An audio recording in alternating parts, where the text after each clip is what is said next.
This is Steve Harris from Iron Maiden and British Lion. You're listening to Andrew McCaskett from Scars and Guitars. G'day everybody, thanks for joining me for another instalment of the show. In this episode, I've got a chat with Derek Davis from the group Babylon A.D. He joins me to discuss the band's new album, Rome Wasn't Built in a Day, and the stories behind many personally themed tracks like Looking for a Heartbeat and I Will Never Break Again. He also reflects on the spiritual journey that he's faced over the years. He shares deep insight into Babylon A.D.'s evolution since their 1980s debut and the band's longevity. Of particular interest, you guys and gals who listen to the show regularly will know this, but I love talking about the old days, and it's fair to say Derek goes there. So he revisits moments such as his interactions with Clive Davis, the president of Arista Records, and all the shenanigans that were going on in the Sunset Strip in the heyday. So just think about it. All those bands, Motley Crue, Faster Pussycat, you know the drill. Derek was there, and he's got some of the stories to share. But it's deeper than that because Derek is a bloke of faith, and everything's put in. It's got some context to it, it's probably fair to say. That's the way I'd like to frame it. So it's not just about debauchery and shenanigans. And he certainly shares a little bit about that, but it's also about how he survived it and managed to thrive well after those days ended. So here he is. I really enjoyed this one. It's a chat with Derek Davis from Babylon A.D. Andrew. G'day, mate. How you going? Oh, right. Working okay. How you doing, man? Yeah, not too bad, mate. Thanks for taking the time to have a chat. It's always great to connect with someone that's been in the business as long as you have. Oh, man. Don't be aging me.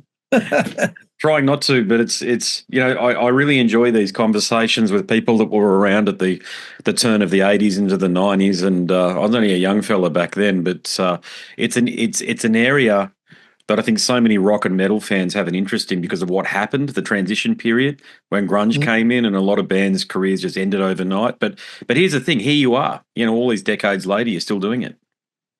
Yeah, I would have never 30 years ago, I would have never thought that, to be honest with you. Yeah. So, look, we'll kick off by talking about Face of God, okay? So, Okay. Michael sent that through, and as he sends a fair bit through, actually, these days, it's great to see a lot of Wasp and stuff, but I was familiar with you guys from a distance. We read the American magazines back in the day, so hadn't seen your name pop up in a long time, and there it was. Uh-huh. But I understand that this is, if it's not so much a different direction, it's a manifesting of a new direction for you. And it's a bit of a spiritual journey, is that right? Or talk of a spiritual journey? For Face of God? Yeah. Particular song? I've always been a Christian, and most of everybody in the band has, we're all Christians and everything. It's something I've always wanted to kind of put down. And when I was just tinkering around with the guitar, it just kind of popped out that it just formed itself into what I was playing as I was playing my instrument. It just sounded like that fit. That whole idea. I was thinking spiritually just by the riff on the guitar and stuff like that. And I came up with the chorus pretty quick, and then I had to try to figure out some lyrics that go with it.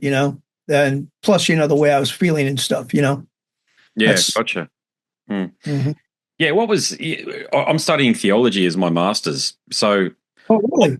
Yeah, I'm a journalist by trade, but I've decided to take that route simply because I'm interested in it, and I'm not in the business of becoming a minister, but I enjoy learning and understanding the philosophy of the gospel. So am I. I read my Bible every single morning. I usually read 1 or 2 chapters, and then I do some studying about it. And I probably did that about this is the 3rd time in my life where I started the Bible from the very beginning and go to the end, and then a couple of years go by, and then I'll do a refresher course and do the whole thing all over again. I'm not one of those that just starts right at Luke or Peter or Paul or somewhere, somewhere in the Bible and say, I'm going to take it from here. I like to take it from the very beginning and learn everything about it, and try to learn as much as I can about every single chapter. And I enjoy it, man. I get a kick out of it. Was there a significant event in your life that kicked off your interest and awareness of the gospel? No, I don't think so. I grew up in a household that was my grandmother. We called her Nana. She was like the matriarch of the family, and she had 7 kids, and of course, all those 7 kids had kids too. So I have many, many cousins all over the San Francisco Bay Area, and all across the United States. And we all kind of came from that tree. And she was a deeply devout Christian. And I remember being in church when I was 3 years old. It's just something you did on Sundays. You went to church. My mother took us to church whenever I moved away from my grandmother. She took us to church, and then I moved back with my grandmother a little bit later, when in my teens. And we didn't go to church too much then, but we always read the Bible and things like that. And we just been a spiritual household. My whole family's like that. Everybody. Are you Protestant or Catholic? I'm a Protestant, but my wife's a Catholic. I don't really base anything on religion or anything like that. I just base it on, like Christ says, there's a tree and there's many branches. Yeah, it all comes from the same book. Yeah, I get you. Don't worry. It's yeah. But look, talking about Rome Wasn't Built in the Day, so it is the band's 5th studio album as well. So did you thread a lot of these themes? Looking for a heartbeat, I should say. Oh, I'll never break again. It feels like as though those themes are related to what we just spoke about. Is that the case? Kind of.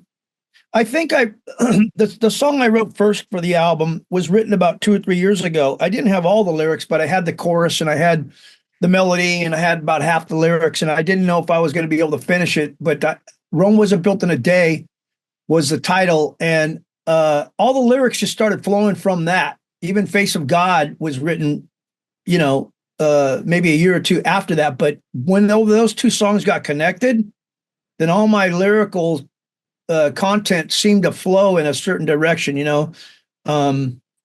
Crashed Into the Sun has some of that type of, it all kind of fits together. A lot of people have told me that, and I don't really think I was subconsciously doing it on purpose. I just think that it just started happening, as I was writing.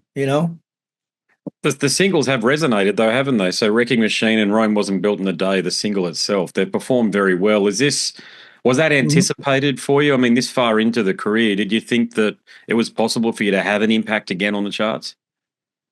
I didn't know. We didn't know. We just know that we have a good team around us, and there's always just hope, that something can pop out of the box.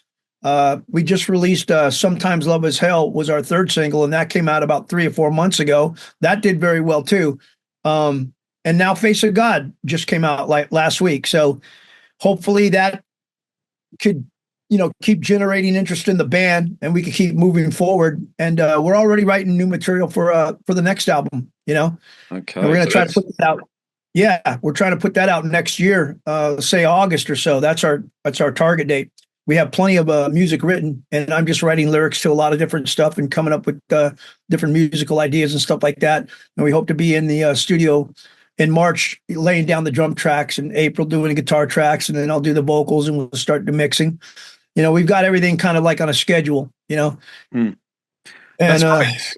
Yeah. So you're still working with Ron and John. They're still part of the fabric, fold of the band. Yeah. Yeah. I came up with really, really super cool songs with both of the guys in the last 2 or 3 weeks. They've been giving me a boatload of material, sending me different songs about once or twice, about 2 or 3 a week. I get something from either of them, a musical idea, maybe just a couple riffs, but with a drum machine behind it where I could say, oh, okay, I can hear this, that kind of thing. The rest is, and Dylan too, the drummer, he writes too. So he sends me stuff too. I might get 10 different ideas, from each guy per month, but maybe only 1 or 2 are like, wow, I really dig that music. I'm going to do something with it, Yeah. Like I always tell these guys, they might think, oh man, this is the best riff I've ever had. I hear that sometimes from them, and I'll listen to it and I'll go, Well, yeah, if we were Judas Priest, you know what I mean? It doesn't sound like, and I always say it has to sound like Babylon A.D., man. And it has to sound like it's got to be melodic enough where I could grab something out of it the first time. If I've got to labor over it and just listen to it and listen to it and listen to it, then it's not really going to be a good song, because you can put lyrics to anything, but it doesn't mean it's going to be any good, you know? It sounds like you guys are good mates then. You can actually give them that sort of feedback to go back and work on things and nobody gets offended. They just know that's part of the process. No, well, yeah. I mean, the song won't come to life unless I put melody and lyrics to it. It just won't. It'll just die on the vine, But like I tell them, I said, I don't care if you got 10 ideas. If all 10 ideas are great, I'll write it, But I gotta sit there and hear it the first time and go, oh man, I got something, And sometimes that happens. It's like digging for little nuggets of gold. You know what I mean?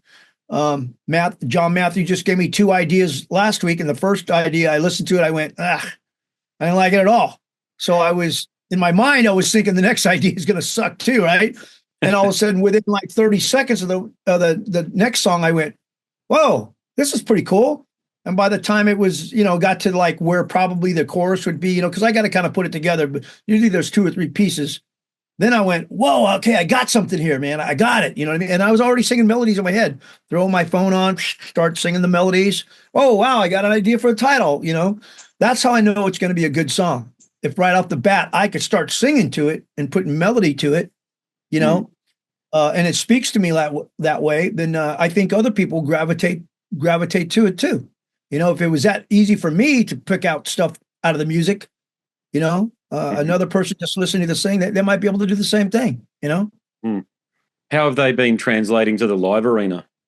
The material. Oh man, rhyme, yeah. It's been going over great. Most bands, they'll play maybe 2 songs off their new album. We've been playing 5 or 6, and it's crazy because they go over great, and I can't believe it when I'm looking at the audience. They're singing those songs just like they're singing Hammer Swings Down or Kid Goes Wild or Bango the Bells. Yeah, it's like they already know them, and you're like, wow, this was only released 6 months ago. But I guess when if you think about it, if you have a fan base and they're up to current events of what you're doing, you know what I mean? Well, then they're going to listen to your new stuff. And if they dig it, which so far we've got great reviews and everybody, knock on wood, but I think we created a really good album. We didn't stray too far from the first album's sound, Yeah. It's pretty amazing, man, to see all those people like they already know the song. And even though you're thinking, well, do they? Yeah. Crazy. Have you been out on tour with anybody specifically, or are you doing your own thing? No, we have. Well, we did. We did some festivals and things like that, but we're doing a lot of theaters and a lot of cool clubs. We're going to go to the UK in September. We've got a bunch of dates already lined up in September that we're going to go there. And we're probably going to kick off the record release in August at the Whiskey in Los Angeles. We're not looking to like go on tour for like 3 months in a row like years ago we used to do and stuff like that. We're all older now, and guys got families and they got mortgages and things like that. We had to grow up.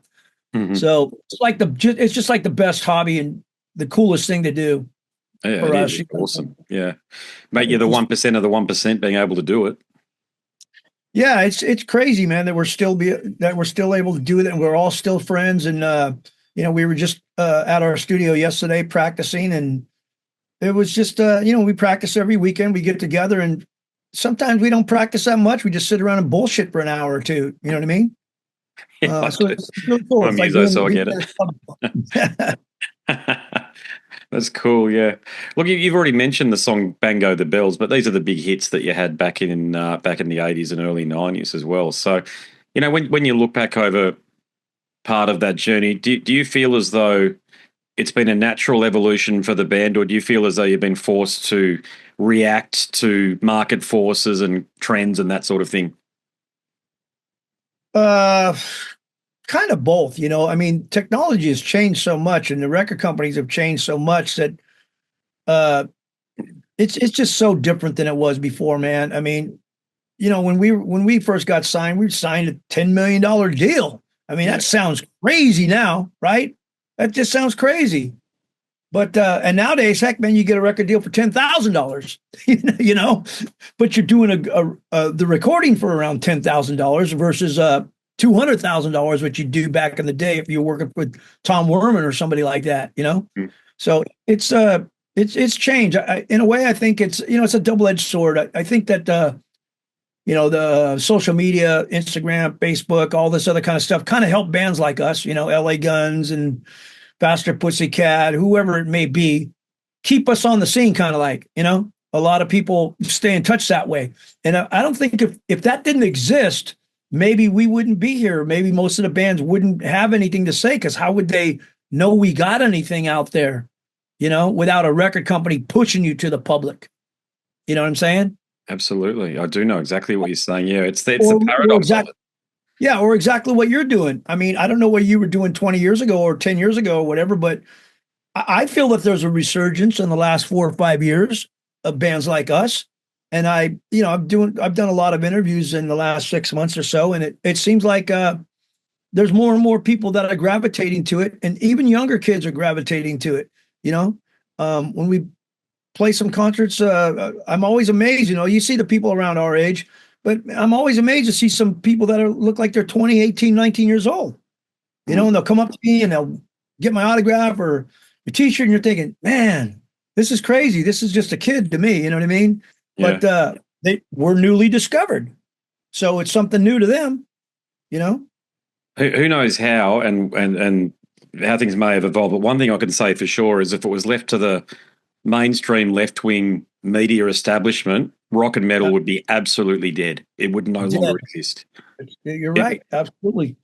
It'd be. It's only because of social media and paradoxically Spotify, which I know musicians hate and artists hate, but I don't hate it. Yeah, I hear that all the time, man.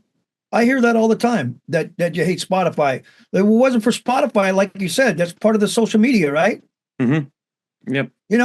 You get money from Spotify. You don't get a lot, but you get a little bit. You get some trinkets here and there, and it's good promotion and stuff like that. So what the hell? It's better to have it than not have it. If you didn't have it, what were you going to do? Have your website up and say, "Come get my music"? Yep.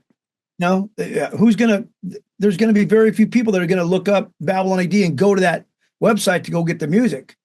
On Spotify, there's millions of people that have it on their phone.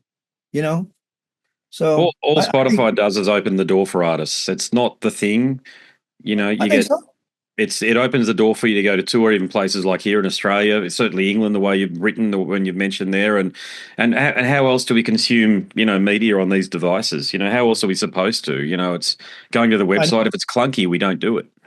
Exactly. I mean, we've got our new CD out, right? But not many people buy CDs anymore. We've got our albums coming in. It took like 6 months to make a damn album. You believe that? It's crazy. That's how backlogged it is to make an album nowadays. Wow. Because it's such a specialty, and we just got them in. But I mean, how many people are going to buy albums? How many people are going to buy CDs? Everybody's, especially the younger generation, they've grown up with just that phone in their hand or a computer, and they get their music like that. And that's why a lot of bands do singles. But I like to do albums. I like to do a full body of work. You know what I mean? Yeah. No, I do. Yeah.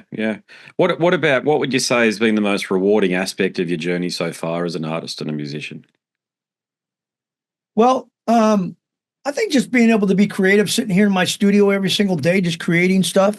I mean, I have more fun in this studio by myself than anywhere else, man.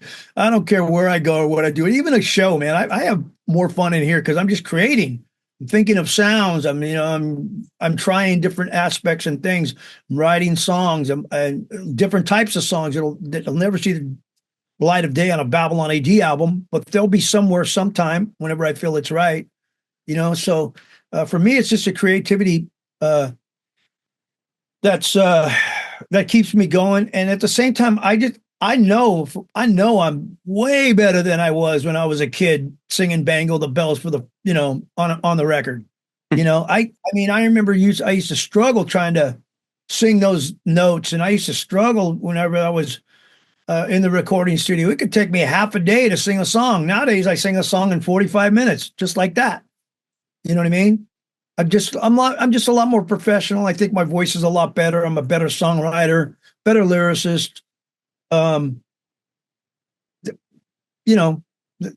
what I think about it. What about the most difficult aspect of what you've been doing so far? Most difficult aspect, I think, is people putting you in a box, and saying, well, that's what you are. That's it, And, I released a soul album in 2008. I released a blues album. I'm sorry, 2018.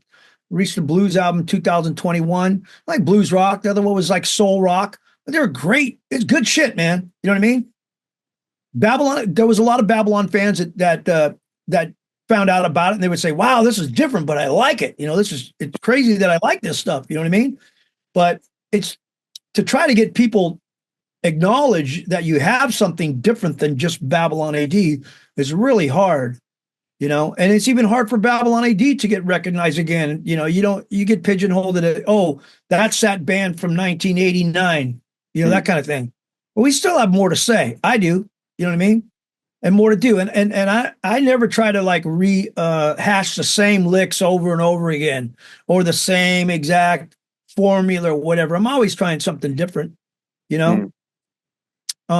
But I think Babylon A.D. has its own specific sound, and when I'm writing for Babylon A.D., then that's the sound I'm trying to, I'm trying to fit in that box, Somebody who you did capture the attention of was Clive Davis, the head of Arista back in the day. Yeah. So, did you have to deal with him directly? Yeah, actually, I dealt with him a lot. He used to call my house probably once every 2 weeks.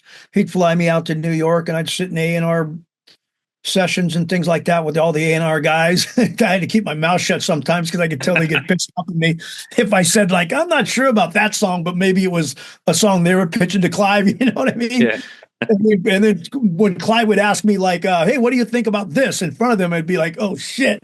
Well, it sounds like ZZ Top. I know it's Jeff Healey, but, and then, you get the eyes like, what? How did you know that, this was written by ZZ Top and given to Jeff Healey? I don't know that, but I can hear it. Yeah. That kind of thing. I got that a couple of times with different artists because Clive would always say, I want you to be honest with us. Okay. Yeah, he was a really cool guy. Really cool. And he believed in the band. I think it's just the record company that we were on, we weren't on Geffen or Atlantic. We weren't on the labels that really had a rock sense of rock and roll. We were tied in there with Taylor Dane and Whitney Houston and Barry Manilow and shit. You know what I mean? So they didn't have like a real good PR department in rock and roll. They were trying to build it around us. That's what they were trying to do. And then they signed Every Mother's Nightmare about a year after us. And they were trying to get that rock thing going, but they just didn't really have the right personnel, I don't think, to really push us. Even though we had three videos and 3 singles out on the first album, and then a couple of singles out on the second album, they just, I don't think they just really knew how to push us, Well, were you up close and personal with Whitney Houston was on Arista, wasn't she? I think she was. Yeah. She was were you up close and personal with, she's like Taylor Swift of that era, but, like conversations and things that were going on in the background about her. Did you have any insight into some of that? No. I remember being at the Grammys, and Clive Davis had us all backstage at this big giant party, and who's who of Hollywood and who's who of music was there, and Whitney Houston, and it was at the Beverly Wilshire or something. I think that's what it's called, in Beverly Hills. And they have a room, like a banquet room with stage set up, and Whitney Houston was singing, and Clive was introducing all the new artists, and he introduced us and things like that. Funny story is we were sitting around this big giant table, right, with probably about 12 people. It was like 12 people, 12 people, 12 people. So maybe there was 400 people in there. And Clive Davis is up on stage talking, and Whitney Houston just got done. And back in those days, you could smoke, right? And Ron, my guitar player, who's sitting on my right over here, on my left is Barry Manilow. It was the weirdest thing for me. I was like, this is crazy. I'm sitting right next to Barry Manilow. And then I'm looking over there, and right behind me is Rod Stewart over there. I'm like, going, wow, from where we're from, like, we're like, this is nuts. How did we fucking even end up here, right? And smoking a cigarette. And somehow he lit the fake flowers on fire. And the whole table burst into flames. And I jumped up and I ran to the bar as fast as I can, because I seen Clive looking and everybody looking over at us, and Ron was going like this, and John, the guitar player, they were both trying to bat out the fire, and Barry Manilow and everybody else they jumped up like I did. I was like, I don't know those guys. It was fucking crazy. And then after they put the fire out, Clive goes, well, that's the new rock band for Arista Records right there, Babylon A.D., setting the world on fire. That's one way to capture everybody's attention, isn't it? I mean, you were memorable if nothing else.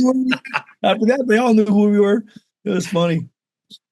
That's great. Yeah. So you were part of you've already mentioned Faster Pussycat and those later era. When I say rock bands from that era, I don't call it glam, by the way. I just choose not to. That seems to be a label, like to your point earlier about labels, but they were rock bands of the era. Yeah. At what point did you sense things were shifting with the arrival of Mother Love Bone and Screaming Trees and all of, those pre-grunge bands, Sonic Youth? Did you feel that stuff was on the horizon? I didn't, to be honest with you, man. We were living in living like in a bubble, man, because we were on the road for like about, I don't know, on and off for a year and a half or so. And, we were all traveling down the bus all the time. And, I'm not really paying attention. Back in those days, we just playing gigs every single night and then partying all night long, play a gig, party all night long, and then I remember this girl and some of her friends got on the bus after the show and they said, how does it feel to be on the way out?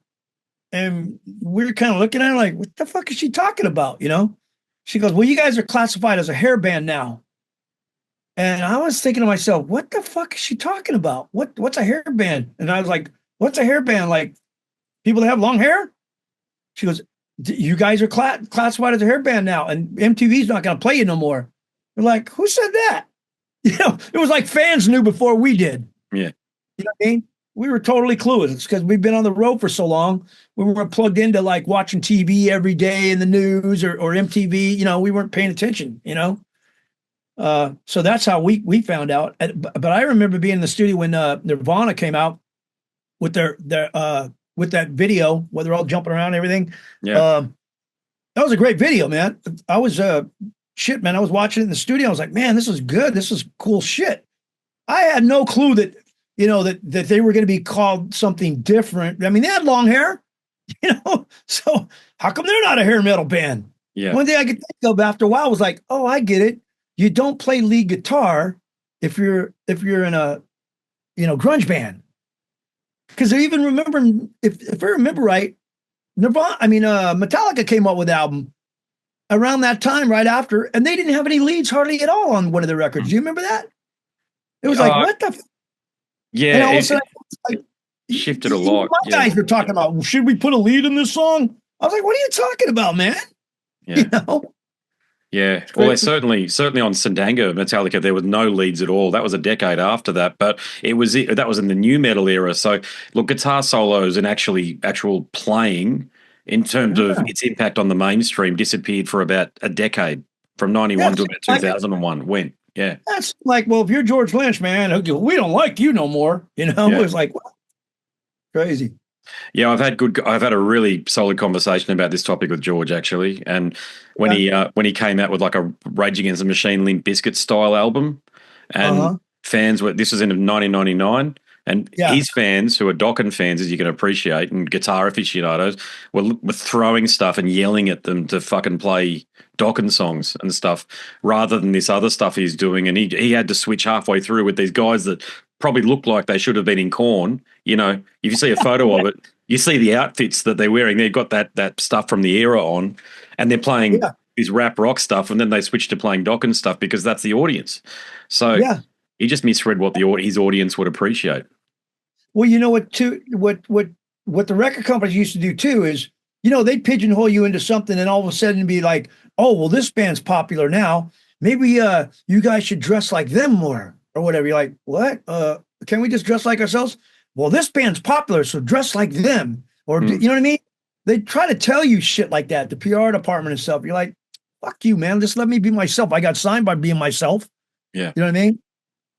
So yeah, what was the conversations like around that era? Do you remember the type of conversations you were having with Arista? well, are you talking about like around the time when we got dropped? No, when the grunge stuff started coming in, you just alluded that other bands were told to change their dress, and I know that happened en masse. But did those sort of were you part of those sort of conversations for the band as well?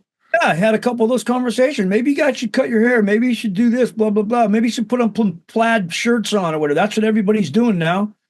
Okay, well, should we do that? You know, it's like it's hard, man. Whenever a record company's trying to tell you to do stuff, especially from our perspective, we got in a lot of trouble with our record company because we got on the road. We did a lot of crazy shit. We got in fights. We went to jail a couple of times and stuff. And so they were starting to get pissed off at us, and you know, they're calling us incorrigible. And when we did our album, our second album, they were like, you know, they had to get a counselor in there and all this shit, man.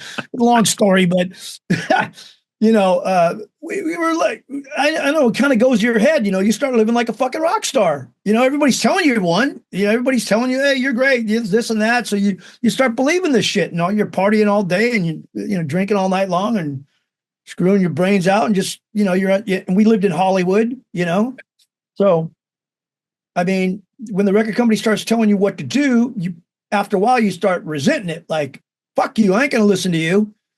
You know, and then pretty soon, as soon as you lose your record deal, you go, anyway, your girlfriends or whatever, your wives or whatever go, you dummy, you should have listened to them. You should have did what they said, you know? I don't know if it would have helped though. Yeah. When the band was dropped from Arista, did everything end overnight for you? Pretty much, man. I had a good publishing deal with Virgin Music, and I was writing with a lot of songwriters. Within 6 months, that was gone. You know, like I said, we lived in Los Angeles and Hollywood, you know, and that kind of just really the whole industry, man.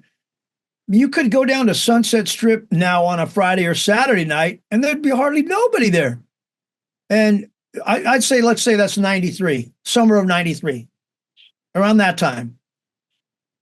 And summer of 92, it was still rocking. 91, 90, everything was just crazy in Los Angeles and Hollywood. You know what I mean? It was crazy. And then by 93, it was like, what the hell? I could go out on a Friday night and sit in the Rainbow, and there's some empty tables in here, you know? So you can just feel, man, the whole atmosphere of the balloon was just sucking down, you know? What did you think of the recession at that time, too, I think, if I remember right. What's that, sorry? I think there was a big recession in the United States at that time, too.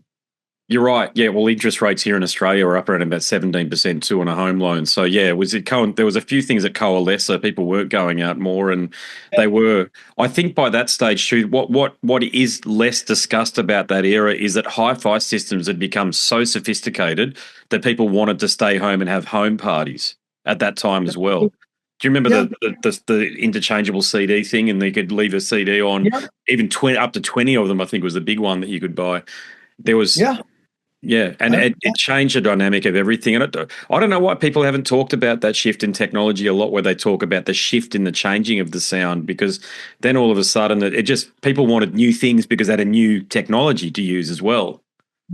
And that certainly played a role, but it's just not, journalists can be lazy, as you know, mate. They don't get to the bottom of things, though. Like anybody else, they can be lazy, huh? Yeah, surprise. Yeah. Hey, what's the one thing, when you look back over your journey, apart from arriving, it sounds like as though you've always had your faith, which is fantastic to hear, it really is. You're one of the only people I spoke to that hasn't had to re-find it, be born again or what have you. But what would you say has been the one thing that you really value learning? That I really value learning? Well, I just believe that I was put here for a purpose, and that purpose is music. I mean, don't get me wrong. Even though I was a Christian kid, grew up in a Christian household, I was a I was a freaking maniac, man, when I was, especially in elementary school, junior high school. I mean, they used to give me medicine to calm me down, man, because I had, ADHD. I still got it, but I mean, I had it bad, man. I was in trouble all the time, and just I was a bad kid. But I almost didn't even graduate high school. I had to go to a continuation school for 2 years, just to be able to graduate. And I only graduated by the grace of God. With my music teacher. My music teacher basically said, if you teach a couple of my students for me, he wasn't even that good of a guitar player, and so I was giving guitar lessons. He said, I'll make sure that you pass every single class that you have, English, math, science, everything else. All you got to do is come to my class and teach the students for the next 6 months. That's all you got to do. And somehow he talked to everybody else, and they all gave me a D-. Every single teacher gave me a D-, and I graduated, yeah. So I mean, I was pretty crazy. It wasn't until I really got into music that I, a year or so after playing guitar, where I was totally like committed. My friends thought I was fucking nuts, because I had a lot of friends that, I don't know, how do you say this, but relatives and friends passed away from drug addiction when I was younger, and I was pretty much headed down that road. I'd be in a room full of 6 or 7 of my best friends, and every single person was shooting up but me. I was the only one. And everybody was, hey, you're a pussy, you're this, you're that, and nope, man, I'm playing my guitar. My thing was always this: I'll be a rock star. And they'd be laughing at me. You ain't gonna be no damn rock star. I go, oh yeah, check this out, rock bottom. I start playing rock bottom, and then how'd you learn that so fast? So I told you, So that's kind of like what it was. I swear to God, man, it was like music saved me. I prayed to God a lot to help me, save me, and He did. So I think it's a combination of faith and music that kept me sane all these years, and positive things have always happened to me. One of my friends said, dude, you're the only one I know has a horseshoe up their ass. I said, I guess I'll take that as a compliment. He said, you got a horseshoe up your ass, man. You're selected for higher honors. Clearly, there you go. Yeah. So with all that in mind, keep in mind, you certainly, I can feel the enthusiasm. You've got a lot of energy. Nobody's got a crystal ball for these things, and I do ask this question a lot, and I'm always intrigued by the answer. But what do you hope happens next? So let's just focus on the next 5 years or so. I hope to put out the most amount of material that I've ever put out. I've got a boatload, man, and I just want to make 1 or 2 albums every year for the next 5-10 years if I can. I don't think I'm ever going to stop writing. The times that I thought I was going to, when I was much younger, in my 30s, I thought after the Babylon A.D. thing, I kind of thought myself, oh man, I tried to, I thought I was going to be a police officer. I mean, I went through a lot of different phases of let me become somebody else, right? You know what I mean?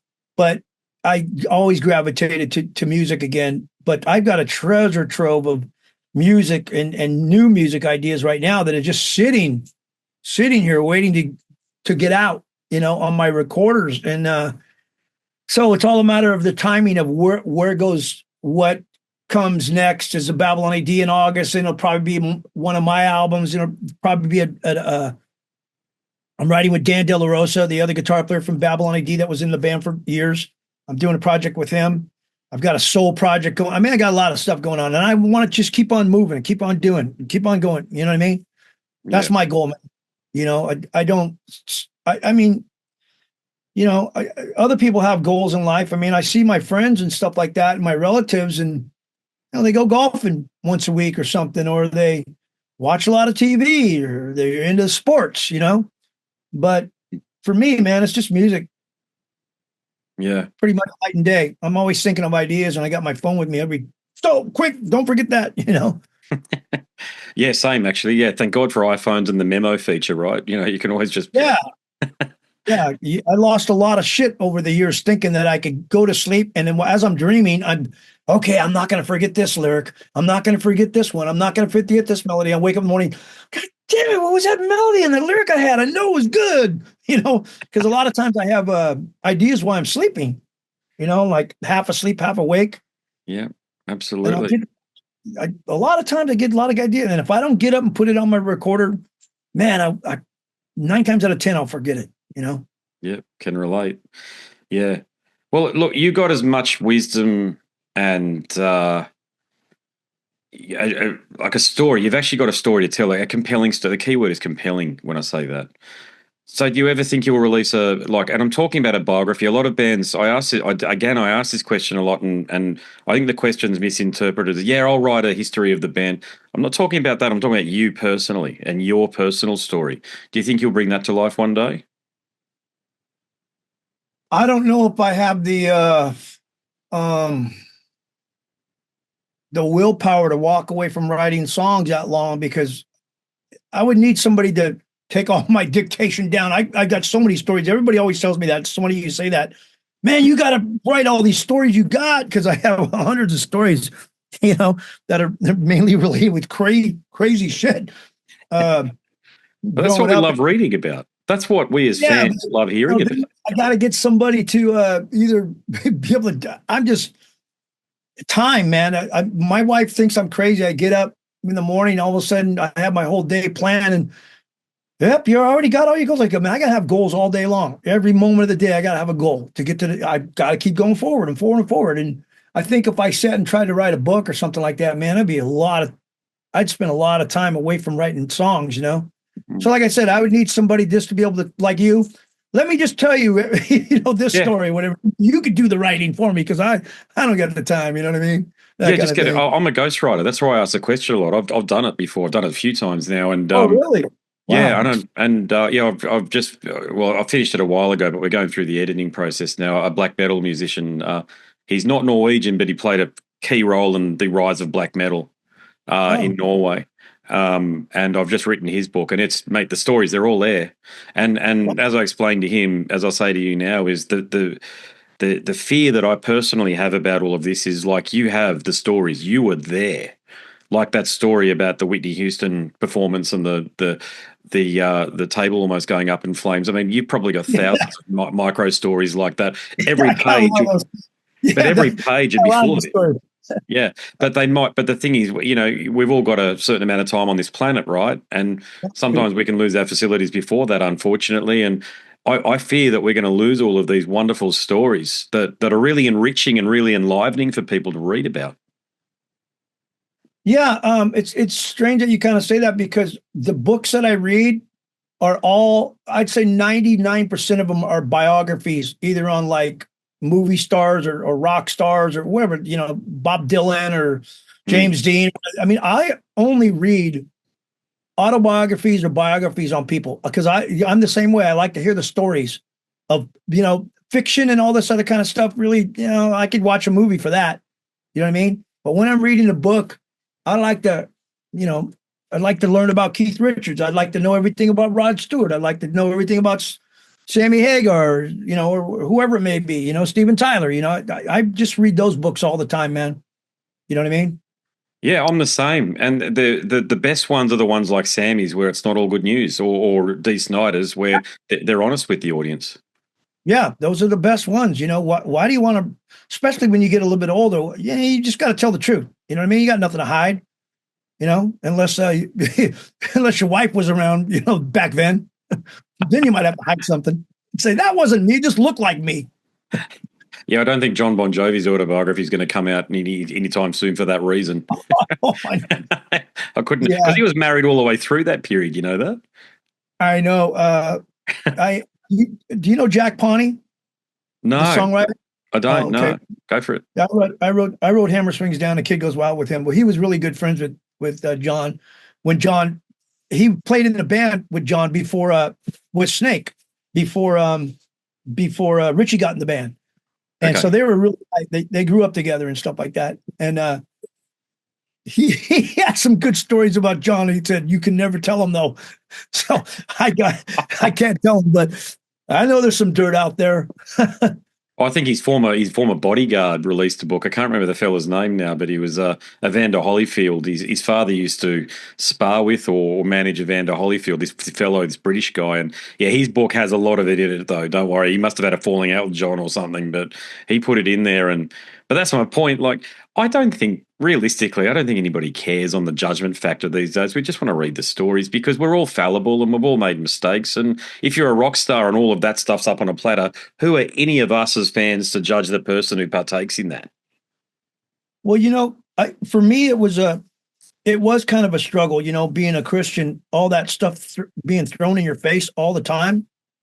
The temptation was freaking unbearable sometimes.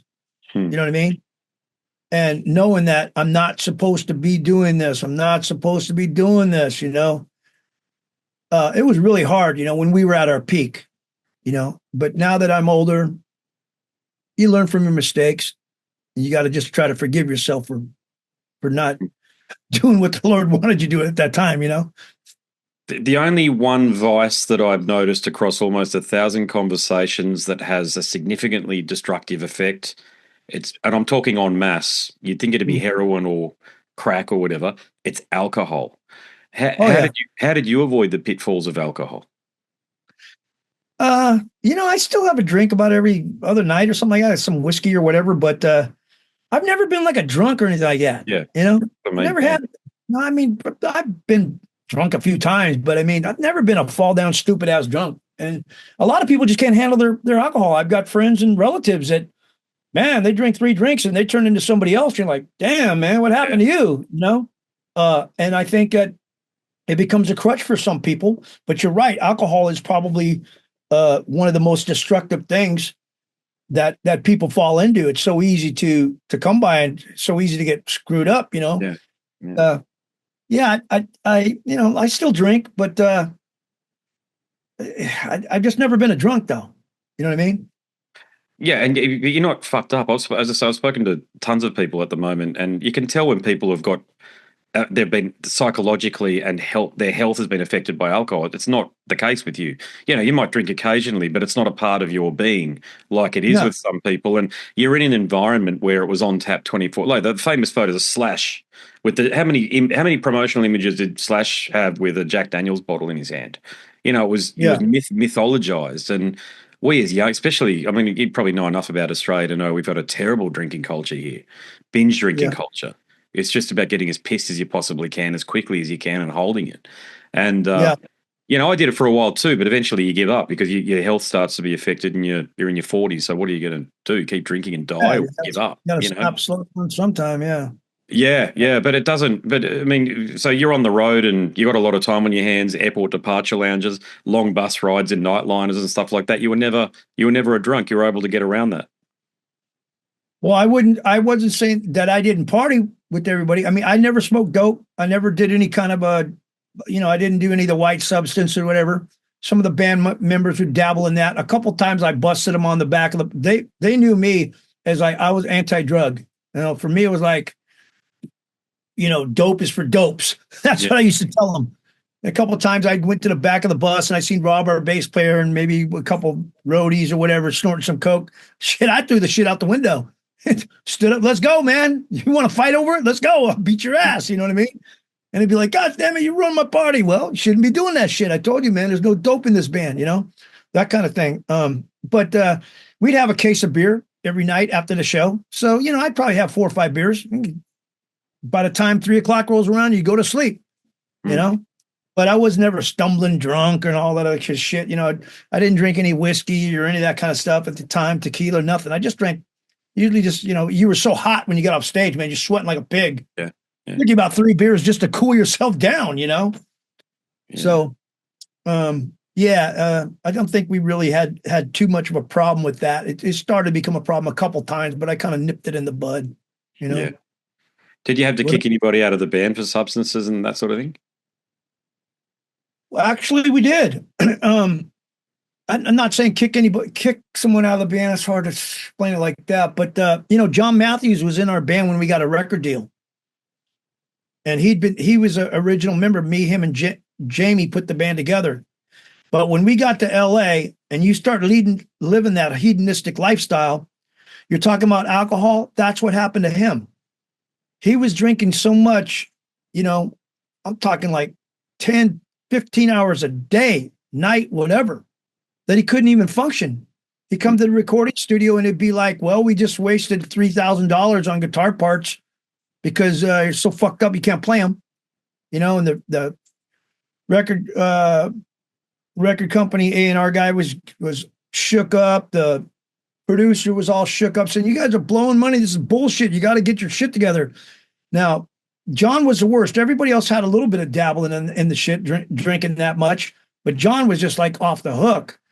And after it got so bad where the record company said, "You got to replace him," it's like, well, what do you do? And this is my friend, man. I grew up with this guy, but if for a whole month you see somebody that can't even barely talk or walk, you're like, shit.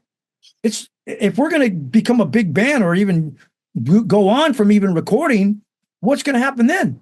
It's kind of like he just self-destructed, So we had to let him go, and we got Dan De La Rosa in the band. We've always remained friends, though, because we're all from the same neighborhood. We all grew up kind of like together, and in a 15-mile radius, and we all played together in bands and stuff. Danny played in bands with John. You know what I mean? Yeah. So when it was time to get a new guitar player, it was like, let's get Danny, And Danny stepped in for a good 20 years. And then whenever Danny didn't want to play anymore, who did we call? John. And John's not he wasn't the same person as he was when we first got our record deal.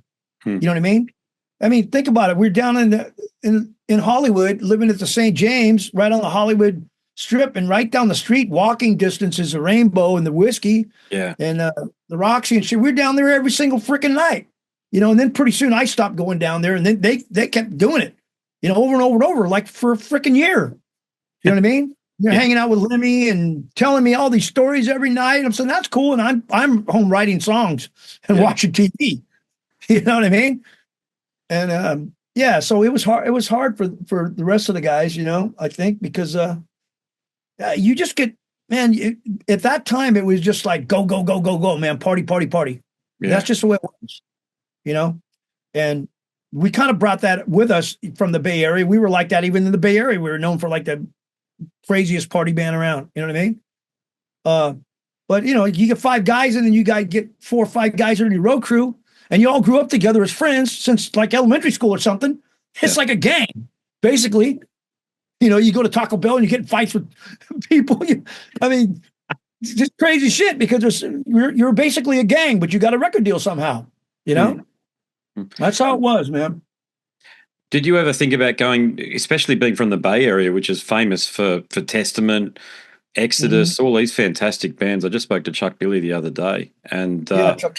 Yeah, so that's what the Bay Area musically is known for. Certainly in Australia, I'm just sure there's lots of music going on there. But then you guys are there, which is a full-on rock band. So did you ever feel a pressure, or did you ever feel as though that was maybe an option for you to go in that direction?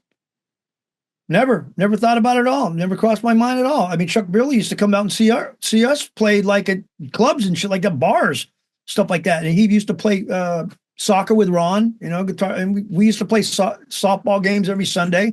Chuck would come out, some of the band members, I never thought about it at all. Even in high school, we'd go like we'd be playing backyard parties. Hey, Exodus is playing over in the backyard party over here, or whoever it may be. Metallica's playing over in Danville tonight, man, at this kid's house. Oh yeah, let's go see them. It was like, it was all interchangeable, But I liked, at that time, I liked bands like, and in our band, we liked bands like Cheap Trick, The Babies, Aerosmith. Well, they liked heavier stuff. Yeah. That was all the difference that there was. Yeah. But one thing, it was kind of weird though. The reason like Chuck Billy and those guys and bands like that would come see us, because we had all the chicks. All our music was like geared to, to get chicks, and I'd sing about girls and, things like, and their music was like about dudes and let's kill and let's, you know what I mean? And we're like, so they come to where all the chicks were at our gigs, Poor old extreme and heavy metal. I know that because it's reflected in my audience. I think my audience is something like 98.9% male. And because most of my interview subjects are from the world of extreme and heavy metal, right? And Yeah. that's just the nature of it, really, I suppose. Whereas you guys had something else going on, and I do remember that back in the day that guys would get into White Line and Poison because the girls would wear the band t-shirts. So you see these couples with the bloke had the Metallica t-shirt on, the chick had the Poison t-shirt on. It was so funny. We'd play a gig, and even though our songs are they were rock songs, and things like that, we'd have a whole audience of like 100 girls dancing in front of us. It wasn't like guys going like this. It was just chicks dancing everywhere, and all the guys were like, "Oh yeah, man, this is great," What do you do though? I notice there are a lot. Actually, I've got another. I don't know what the percentage would be, but it's certainly not unusual for me to talk to a female lead vocalist in an extreme metal band. I've got one coming up, for example. I think things have, in terms of participation, it's not been an enforced, identity culture thing either. Women are just genuinely interested in playing this sort of music these days, and when they do it well, it adds a very different dimension. It's not so gruff; it's more of an alto scream as opposed to the tenor baritone scream that a lot of the, like Chuck's got a great voice, for example, but sometimes you want to hear a female vocal playing that sort of alongside of that sort of music, and there's heaps of bands out there right now doing that. So it's all shifted a bit. Yeah, there's a lot of good females out there right now and I know I see a lot of ads of bands that are looking for a female rock singer, so I know there's a little bit of something going on where people think you got to do that. You know what I mean? It became a bit of a trend for a bit. It's sort of coming around the other side of it now where it's just normal. It's just, you just pick the best singer, and if they're female, so be it. It's not. Right, like what Skid Row did with, what's her name? The Hailstorm singer. Hailstorm. Yeah, exactly. She's a great singer, man. Shit, I wish they'd kept on with that because the Swedish guy didn't work out for them. I think legacy bands like them could do that. That guy was a singer too. Eric Grohl or something like that. Spot on. Yeah, that's him. Yeah. That guy's I remember we played with that band when he was in Heat. We played with them at I think Nottingham Fest or something like that, or maybe it was Firefest in England. And I seen them playing. I seen him singing. I thought he was the best singer and best front man out of all the bands I seen. Yeah. And I went, this guy's gonna be, he's younger than me, so I was like, this kid's gonna go somewhere. You know what I mean? Sure enough, a couple years later, Skid Row hooked him up. I don't know anything. I'm just postulating, but I think the rigors of the road were a bit too much. I think he has a health problem or something like that, I heard. But that's why I think just being on tour buses and like your health, I've traveled enough to know that. I live in the subtropics, and it's that? It's a grind. You start missing home for about 3 or 4 weeks. If you got a nice home and a nice woman, or if you got kids, you start missing home, man. And every night becomes the same. It's just a fog of, you're on stage. Then for me, as a singer, it's like I'm always looking to try to figure out where I'm going to sleep. Yeah. A lot of times, by the time you get off stage and sign autographs and do a few drinks and get ready to go and you're still all wired up and everything, you don't go to sleep till about 4 o'clock. Now you're at your next town. Let's just say 12 as a bus pulls up or something. You still didn't get really that good of sleep. Now you got a motel room to go take a couple hours crash. Then maybe you got a radio interview or something else you got to do in the middle of it, and then you got sound check and you're like, shit, man, I just need a couple hours of just nothing. You know what I mean? And then you hit the stage and you do it all over again, So it's a grind, man. I don't know if it's a grind for the guys in Teslas, it's not really a grind anymore.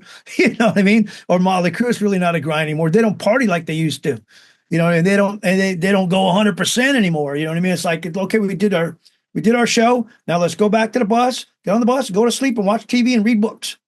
You know what I mean? There's no more partying. There's no more hedonistic lifestyles in the scene anymore that I know of. That even when we just did a festival out in Nashville, a lot of bands were there. George Lynch was there, Joan Jett, and I don't know, all kinds of people. Night Ranger. There's no Tesla. There's nobody partying. after the show. There's nothing going on. It's not like, hey, let's go to the hotel and go crazy. None of that shit exists really. You know, so it's just a different beast, man. We're all older now. And you know what? That's reflected in the audience too. I was talking to Michael from Halloween about this, and he said the same thing you did. He said in his experience, like nobody in the bands is drinking anymore. There's rock and roll with no sex. There's no sex and drugs and partying or whatever. It's just over.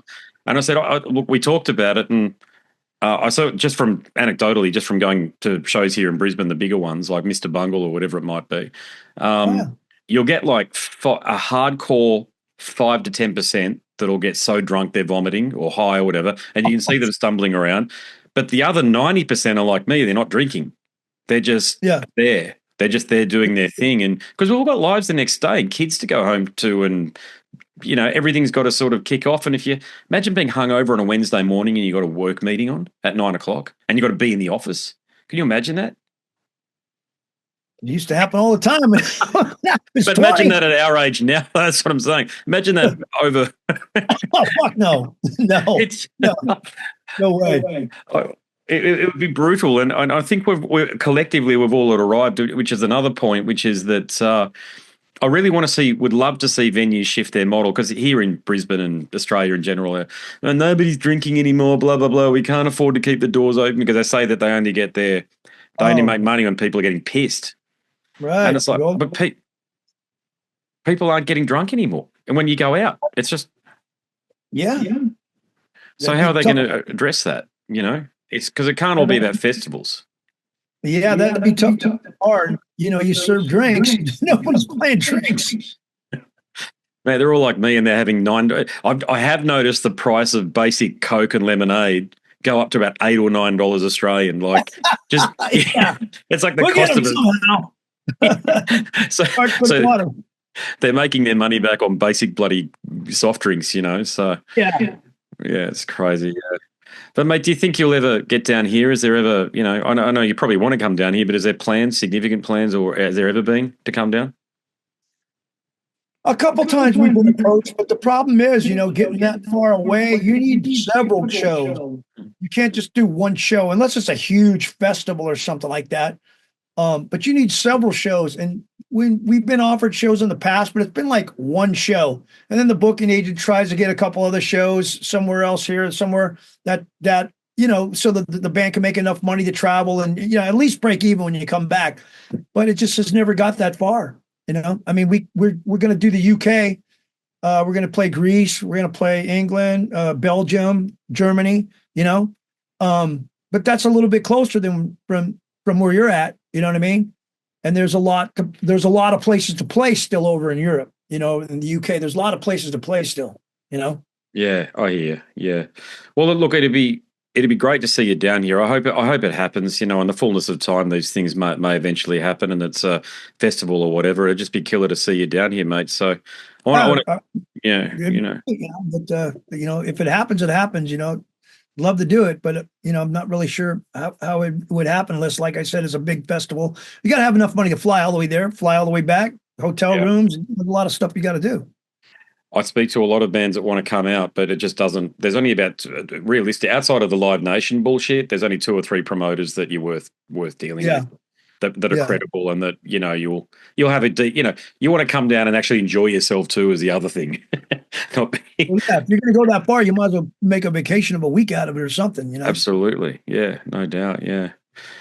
Mate, is there? I'll wrap things up. Is there anything else you wanted to discuss or bring up before, or do you want to direct the audio people listening to where they can actually support the band best? Well, yeah, they can just go to our Facebook page, Babylon A.D at Facebook, or they can go to our website, babylonad.com, theband.com. And all the information, if they don't know about us, all the information that you would need, videos are there, our history's there, anything you would want to learn about the band is on our website, or you can just follow us on Facebook, Instagram, or whatever. Always like to have more fans, more people digging the band, when we write songs like the song like Wrecking Machine, I mean, it's a heavy rocker, you know what I mean? But then we'll have a nice ballad, still rock and roll stuff, but I mean, we're not like a Poison band or a, Warrant or something like that. We got like a harder edge. We come from like the Montrose, type of UFO meets Montrose meets Aerosmith. Yeah. You know what I mean? That's kind of like our forte of what we all grew up listening to. And that's how we always think of ourselves. We don't think of ourselves as, like you said before, like a glam band or something like that. We don't think like that at all. You know what I mean? Yep. And it's an unfortunate hole that lazy journalists and record industry types have decided to put bands into, but it doesn't really fit because, to your point, I just look at you guys as a killer rock and roll band. And that's it. If you want to listen to great rock and roll, it's you guys. Yeah. The hard rock and roll band, in 1970s, they would have called us heavy metal. You know what I mean? Yes. But, exactly. We're a hard rock band. Yeah. Well, thanks, Heath, for the chat, mate. It's been really, really rewarding. Thanks for sharing the stories that you have. I'll post it and send it through to Michael if you like, mate. But I'd love to catch up sometime again on the next album or something. Absolutely, yeah. Let's just stay in touch. Fantastic, mate. No worries. All right. Well, congratulations on the career so far, mate. Look forward to what comes next. All right, Andrew. Take it easy, man. What a great bloke. I love doing this. These deep dives into the old days, talking about when rock and roll, let's face it, was rock and roll. It was all about indulging and going as far into that lifestyle as you possibly could. But as you heard throughout that chat with Derek, it's much more than that with Babylon A.D, so I appreciate you tuning in. All right, that's it from me. Go across to scarsandguitars.com if you're interested in what else I do. If you're new to the channel, chances are you aren't, though. I've got a very invested audience, and I really thank you for that. But go across to Scars and Guitars anyway if it's been a while. There's plenty of other shit over there. There's a lot of episodes that don't make YouTube that I just give to the podcast audience alone. So maybe it's worth investigating that aspect of the show. My name's Andrew Mackay-Smith, and I'm the host of Scars and Guitars. Until the next one, it's a goodbye for now.